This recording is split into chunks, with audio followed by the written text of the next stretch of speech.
I've learned over the years that a key to saving money is buying less, and in order to buy less, we need to want less.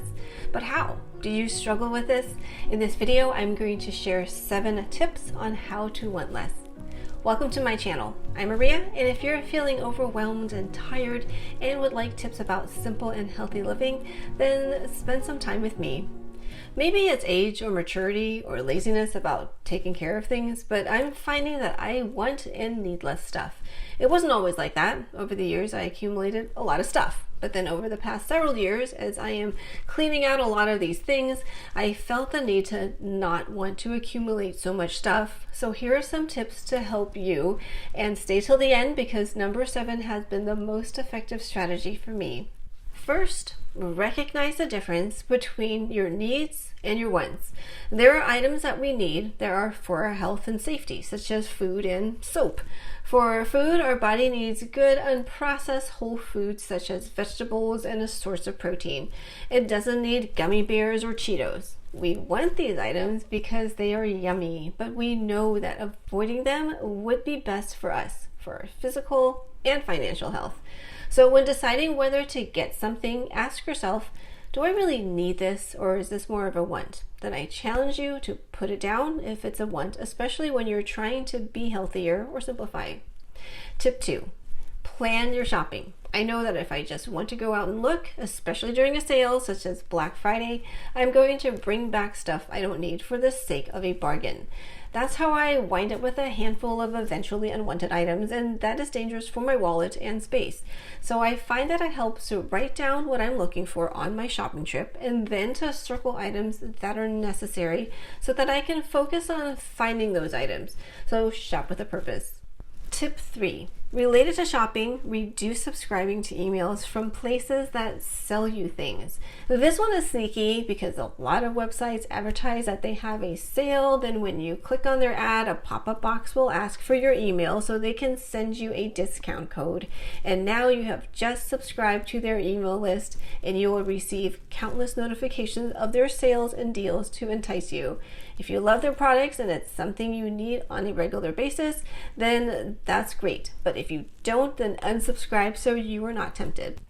Speaking of subscribing, please subscribe for more free advice on simple and healthy living, and hit that like button if this video is helping you so far so YouTube will share this video with others.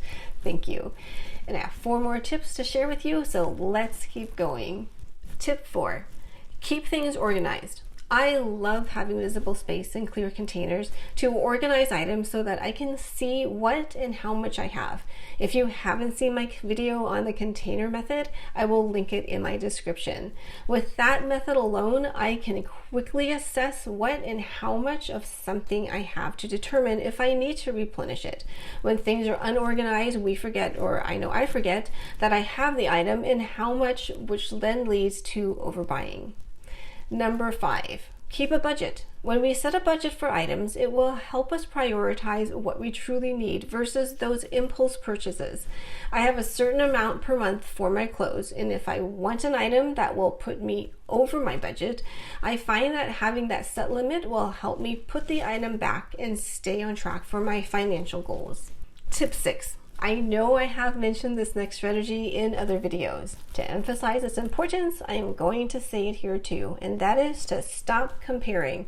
I know this is easier said than done, especially when social media sends us subliminal signals that we're not enough as we scroll through what our friends, family, acquaintances, and influencers have that we don't have.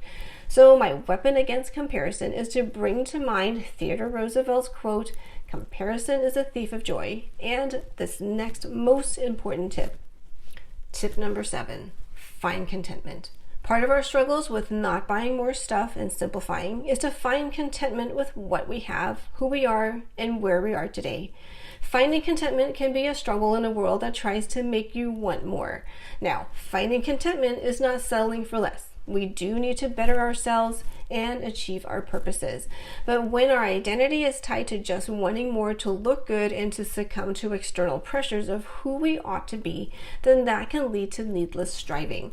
When we are discontent, we find ourselves craving for more, eager to find that one thing to validate us.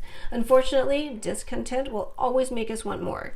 We buy to feed our discontentment, and that will satisfy us for a little bit, but then we find ourselves craving something else.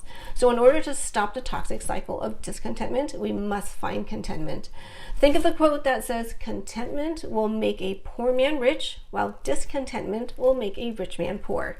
So focus on what you already have and be grateful. Find contentment and you will find true wealth. Which tip helped you? How can you want less so you can live more? Share in the comments below because we can all learn from one another. If you haven't already, please give this video a thumbs up if you found any of my tips helpful, and subscribe for future content on simple living for a healthy life. Want more tips about contentment? Watch this video next and see you over there.